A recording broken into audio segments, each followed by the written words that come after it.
Hello everyone. Welcome to team DSC.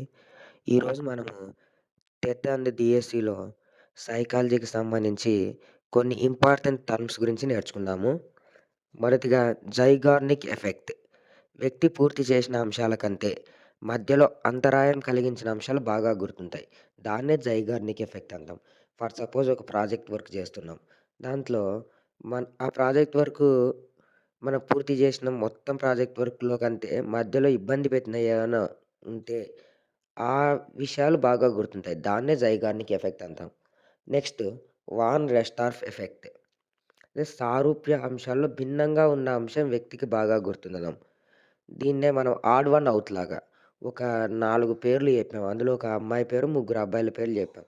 ఆ అమ్మాయి పేరు బాగా గుర్తుంటది. ఎందుకంటే అవి ముగ్గురు అబ్బాయిల పేర్లు, ఒక అమ్మాయి పేరనమాట. సో, సారూప్యాంశాల్లో భిన్నంగా ఉన్న అంశం.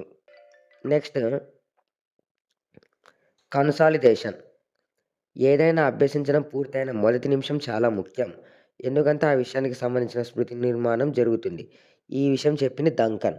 సో, కన్సాలిడేషన్ అంటే ఏదైనా ఒక విషయం నేర్చుకున్న తర్వాత ఫస్ట్ 1 మినిట్ చాలా ఇంపార్టెంట్.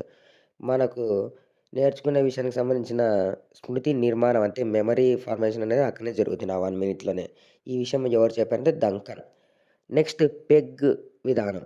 అంటే రైమ్స్ ద్వారా మెమరీని అభివృద్ధి చేసుకునే విధానాన్ని పెగ్ విధానం అంటాము. రైమింగ్ వర్డ్స్ ద్వారా. Next chunking. అంటే ఏదైనా ఒక పెద్ద విషయాన్ని చిన్న చిన్న భాగాలుగా చేసి నేర్చుకోవడం లేదా గుర్తుపెట్టుకోవడాన్ని చంకింగ్ అంటాము. లైక్ ఒక పెద్ద ఫోను నంబర్ ఉంది. ఆ ఫోను నంబర్ మనం షార్ట్‌గా చేసి గుర్తుపెట్టుకోవడం. దాన్ని చంకింగ్ అంటాము. ఈ వీడియో మీకు నచ్చినట్లయితే లైక్ చేయండి. మన ఛానల్‌కి సబ్స్క్రైబ్ చేయండి.